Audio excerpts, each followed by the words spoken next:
Catching up with Joel with For King and Country today on his radio. It's Rob, Allison, and Jim with his morning crew. Joel, For King and Country. Man, you got a lot that's been going on in life. You find a way to wake me up first thing in the morning, Rob. I'm starting to resent you. No, you shouldn't. You shouldn't. No, it's actually good. I appreciate it in the end because what it means is I get an early morning in. Otherwise, I would still be, I'm a musician, man. I'd still be sleeping. Yeah. When was wake up time for you? Like 11, 12? Well, it depends. I've actually been trying to go to bed. When I get home, I actually love the mornings. It's just that everything about being a musician doesn't work. So we were out on the West Coast last week for Winter Jam, and so I mean, on your time zone particularly, I was going to bed at 4 in the morning, and getting up at midday. I mean, out there it was 9 or going to bed at 1 or 2, getting up at 9 the big or 10. 3-hour difference between the East Coast and the West Coast. That's right. So when we got back, Mariah and I think we slept for about 13 hours that first night. I can imagine. It's like a jet lag thing going on. Yes, yeah, there was. And just sleep deprivation. Both those were tied in together.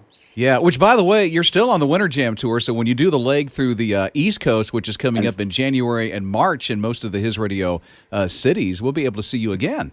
I know. And what was lovely, too, about the West is it kind of not got our feet wet. That's a poor way to put it, but it really prepared us for next year because you got to think, I mean, we go straight out of Christmas into shows and then straight into Winter Jam. So we're thrilled to be back, but we feel very prepared as well, which is good. We understand that you got the attention of a young lady that a lot of people know because of this one song right here. In color. And I remember thinking, are we out of the woods yet? Are we out of the woods yet? Are we out of the woods yet? Yeah, man. Dude, you got the attention of Taylor Swift on that cover. We did. Yeah, what a sweet thing. We had beginning of the year, I remember we were in Salt Lake City, speaking of touring, and we were traveling, and I walked into the dressing room, and Ben Backus, sort of a cello pianist, was playing this song, and it had this kind of Tears for Fears, Savage Garden feel to it, and I turned around and said, man, what is that? I'd never heard it before, and it turned out to be Taylor Swift's Out of the Woods. So there was an opportunity that came up a little bit later for a streaming app called Audio to do a cover, and so we ended up we did that song, and and then Blow Us Down. We posted it the same day we posted it for the first time. She saw it, and she's a savvy girl, that Taylor. By the way, did she call you guys or anything? Have you made a personal contact with her? We met her. We met her last year at a Grammy nomination party. Towards almost a year ago to the day. Towards the end of the year last year, and no, we've not communicated since. And we communicated.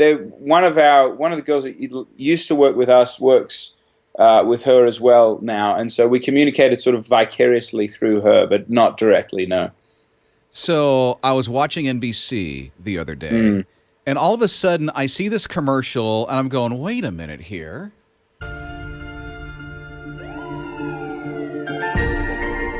It's Chicago Med, and I go, that sounds so familiar. That's For King and Country on the Chicago Med promo on NBC. Yeah. Isn't that special? Yeah. It's one thing when your music gets paired with any kind of TV or film is really special. But that was particularly special because it seemed to suit the song really well. I was in, where was I? I think I was in Spokane, Washington, on Sunday. And we were just sitting, we were sitting in the catering room this time. They had televisions all around the catering room. And that commercial came on. And it was the only time I got to see it, or the first time I got to see it on telly. And I just thought, man, how lovely that music can have that in the modern era can have that format to get out on. Yeah, and on NBC too, and so many people are getting exposed to it, and I'm sure they're like, that's For King and Country. I've got to pick up that album. I got to get to know it. And then when they get the CD or they download it off of iTunes, they're like hearing about Jesus. Yeah, pretty cool. So you want to be like Family Force 5, from what I understand, because we saw this little ditty.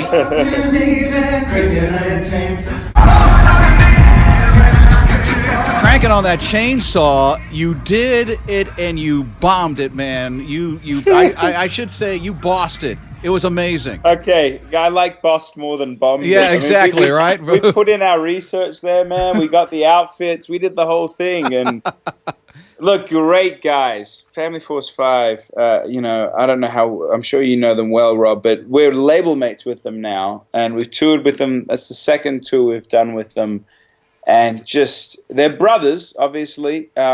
Jacob and Josh are brothers, and so we feel that kind of synergy there. But just their approach to music, their approach to taking the music to the world, we're just kindred spirits. So that was a sweet moment. We're hanging out with Joel with For King and Country today on his radio. It's Rob, Allison, and Jim. And more with Joel coming up, especially about a new movie that's coming out. It's called Priceless. That's coming up next, right here on his radio.